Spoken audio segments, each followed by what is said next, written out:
is about. It's about getting our point across, having our voices heard. It's not about all that. People were turning against the youth as if we were all the anarchists and all. It was like turning against us when we should be in solidarity. So I said, the only violence that's been done has been by the police, and youth don't hurt people like WTO. I'm not really that surprised in a sense because I knew we always had it in us. I'm just glad that we had the occasion for it to come together like this. We're standing up and we're fighting and we're going to keep going. We got to do this. We got to go out here. We came here because we have got a big problem in Chile. Since a long time that there are coming big companies from the United States trying to cut down our forests.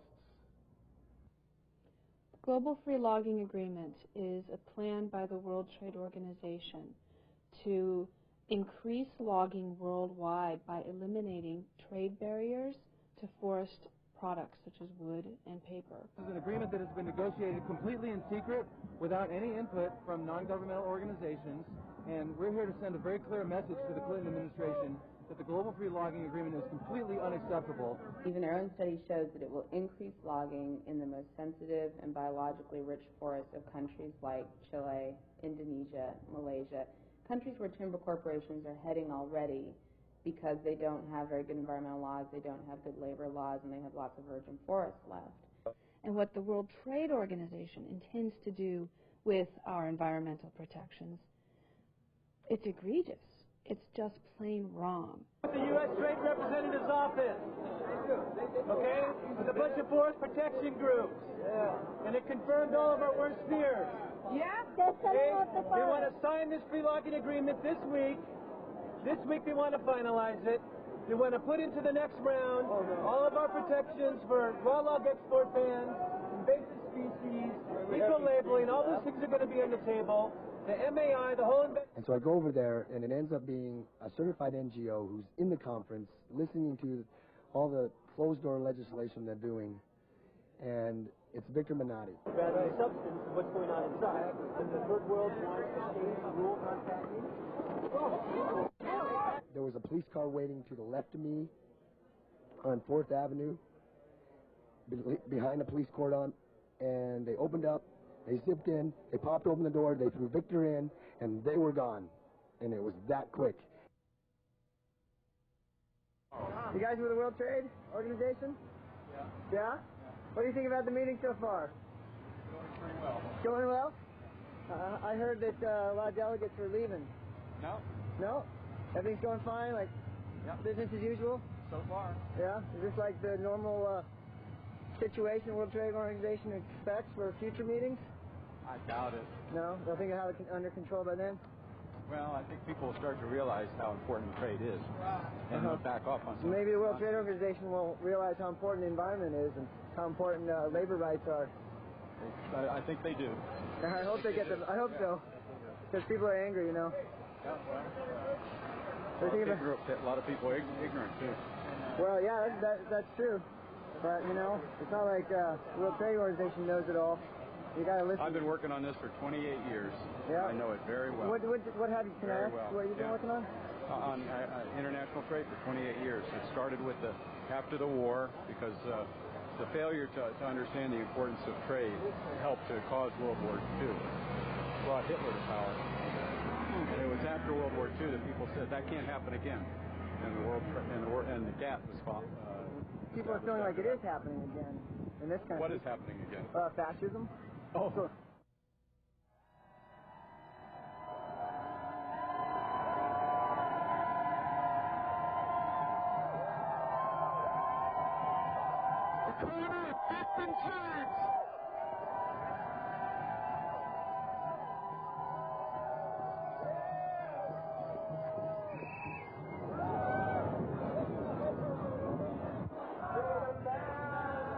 And I think 99% of the people that have been involved in demonstrations all this week have been involved peacefully.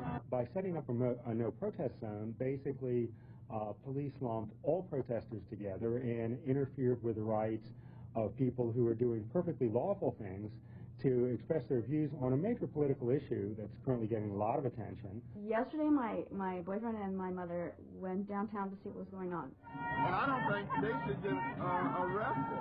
Let them demonstrate and express solidarity with their brothers and their friends and their comrades in the manner that they're doing. They're not hurting anything. And they were clearly a mile out of the protest-free zone when, standing on a corner, a couple hundred people, when they were surrounded by police cars, and actually the tanks, the armored tanks, and without any provocation or warning, then they started loading them onto buses.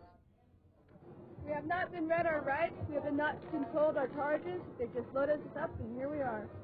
They were forced to, on the bus, relieve themselves on the bus. They wouldn't let them out to do anything, and they refused them any legal counsel. We have been arrested without being charged, and we are being detained here without being charged, and we'd like to speak with our lawyer. I want to speak to a lawyer.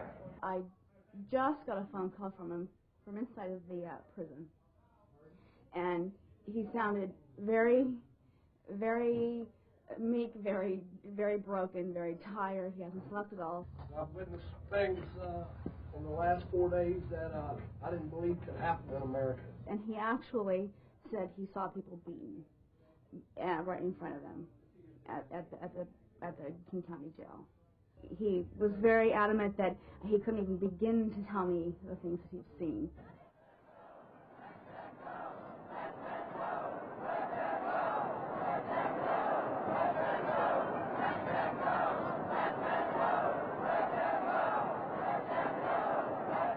The mayor has agreed to have the riot police here stand down. There will be no tear gassing. There will be nothing. Just to stand down on the police. We are not going away. Tomorrow, the day after, they're continuing negotiations. That we will not go away. We will come back tomorrow. We will come back the next day. We will make sure they are out. We will be at the mayor's office, in front of this jail, at Sandpoint, wherever we have to fucking go to make sure that every single one of them is out.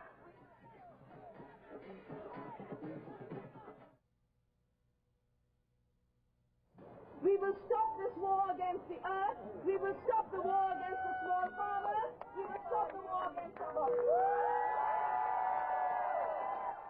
I would never knowingly permit a single pound of any American food product to leave this country if I had a shred of evidence that it was unsafe.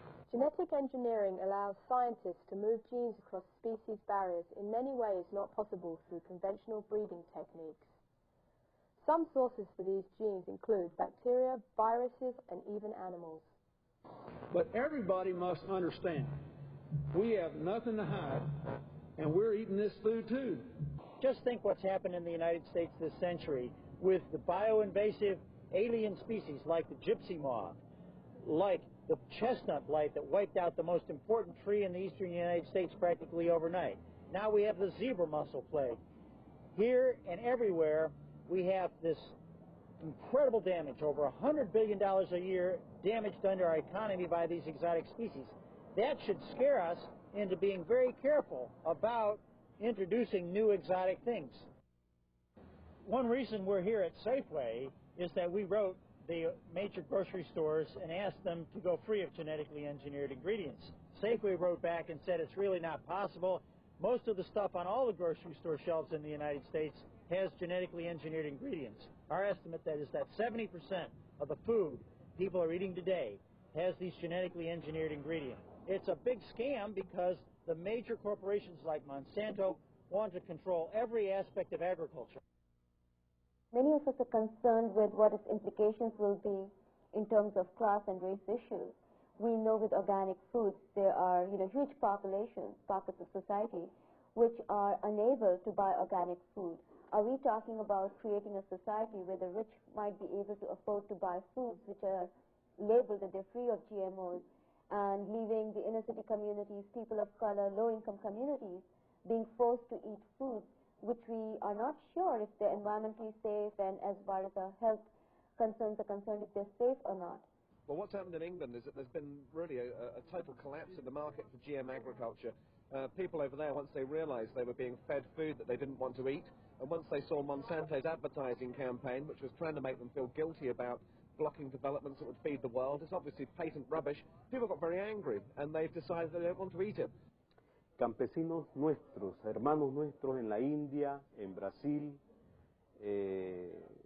han quemado, destruido plantaciones de organismos genéticamente modificados de algodón, maíz, soya y otros, principalmente de Monsanto, la transnacional norteamericana, Cargill y Novartis. Entonces, no a los organismos genéticamente modificados. What is happening is that you have to buy the seeds to be able to grow. If farmers get hooked on this, it's not only farmers in the south who are going to suffer, it's farmers in the north as well. But even in the United States, where more than 1,500 farmers have been sued for pirating seed when all they did was save seed, which is what farmers must do. It is their moral duty. We are here in Seattle also at the World Trade Organization because this body is about to perpetuate the Frankenfood experiment on the entire planet.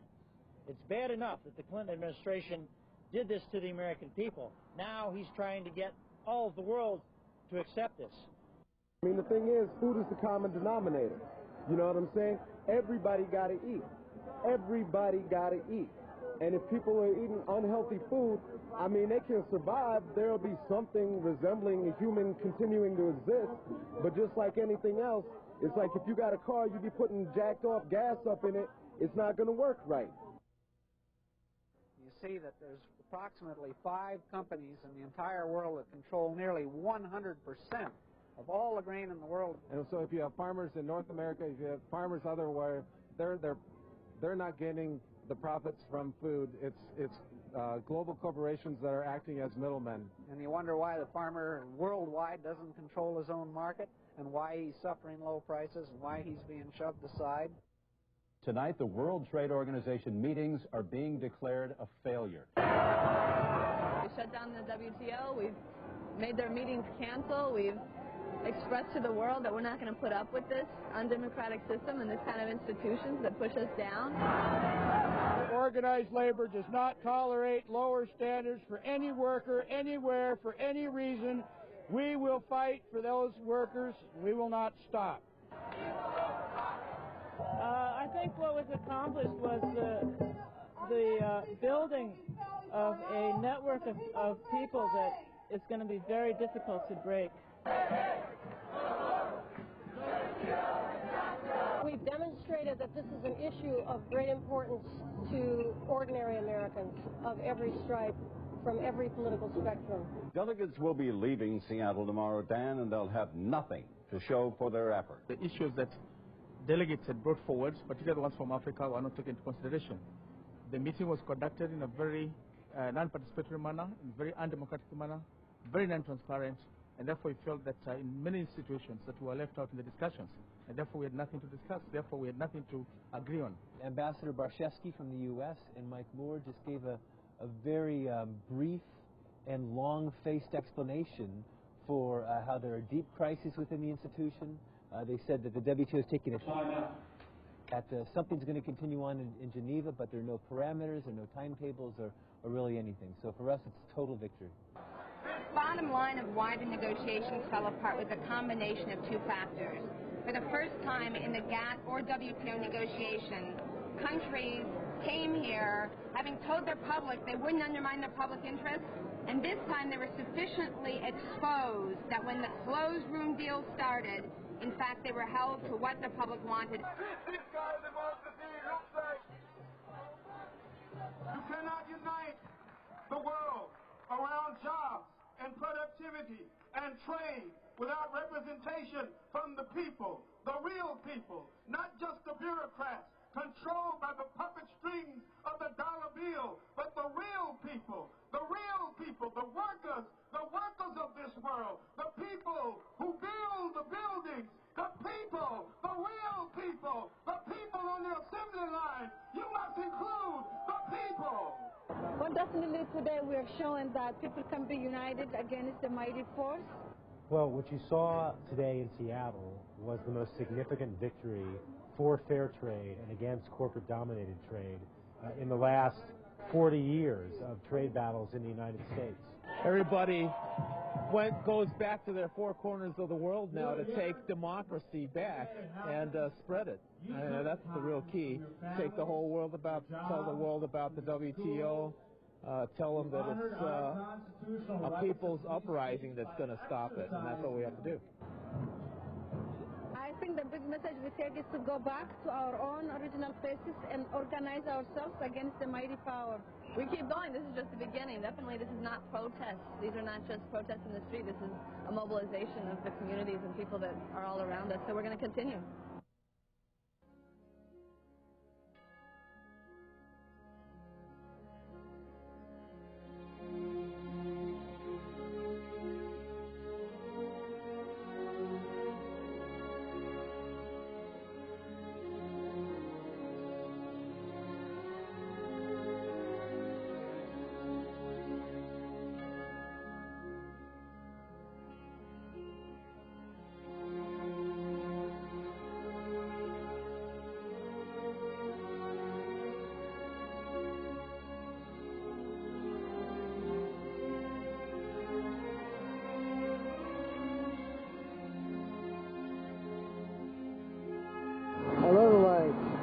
Subject to film. So can you tell me, are you going to have a chance to do some holiday shopping this year? Oh yeah, I do a lot of holiday shopping. Yes, say. My holiday shopping plans. Well, now that everything's boarded up downtown and there's police surrounding most of the malls.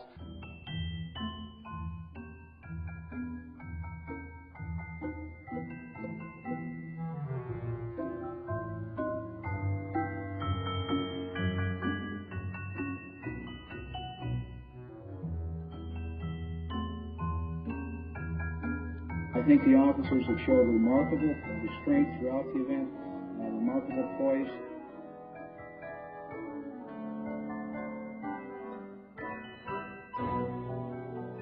Police and National Guardsmen have been working overtime this week to protect the city, and they're getting a lot of thanks for their efforts.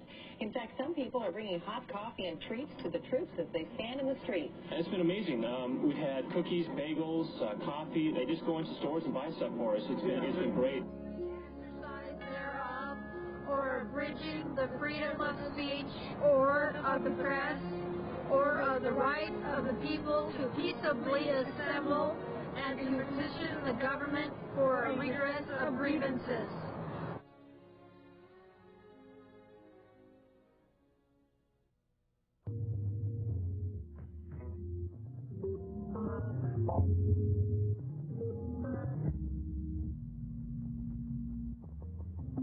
The WTO protests were not about a few isolated issues. They were about a corporate attempt to take away our power.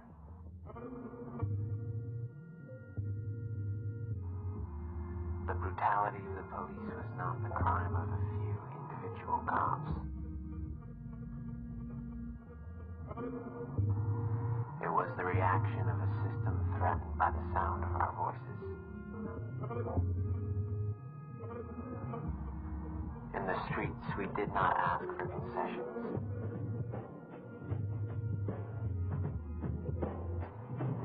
In these days, we were free.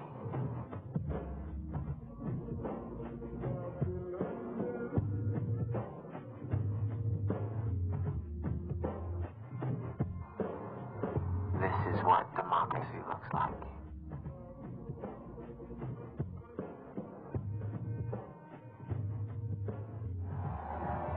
I will absolutely never be the same again. I've never seen this before. I've never seen people stand up like this before. And I'm going to take this home, and this is going to keep me going for a long time. Because it's really opened my eyes to some amazing possibilities. This is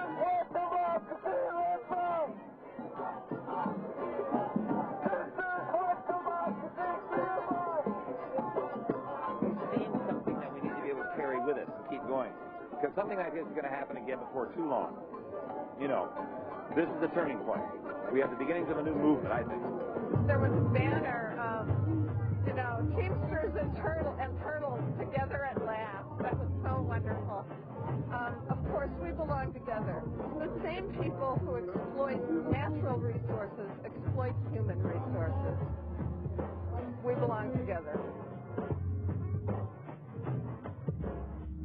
It's time to stop feeling as though we are isolated entities living lives of unsatisfactory consumption and oppression. It's that we can do it. It's that we have it in us. Isn't this extraordinary? I've been around since the 60s and my dad in the 30s with the UAW, and this is really happening for the first time. It's great. The WTO went against too many people at once. You know, labor, environmental movement, women's rights, animal rights, every different type of group of people is affected by this in some way, shape, or form. And that's their worst mistake ever. If they had kept their power a little bit more hidden, then they would probably be okay. But you know what? They made the biggest mistake ever because they pissed off too many people. And now we're going to fight back. And we're going to fight back unified. And that's what's going to help us. They shot us with rubber bullets, but they still couldn't silence us. They set up curfews and zones, and we broke right through them. So we want to thank all of you for being here today, because we could not have had this victory without the solidarity that all of you have shown. Give yourselves a hand.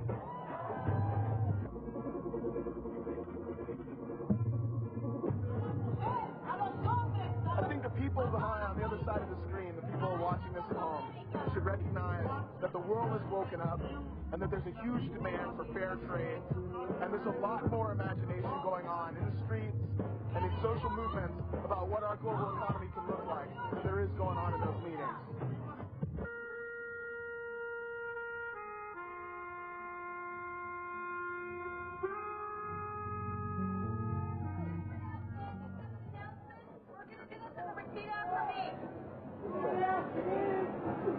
I am reading this off my pager. I am reading this off my pager. This is direct information. This is direct information. A complete collapse. A complete collapse. There will be no new millennium round.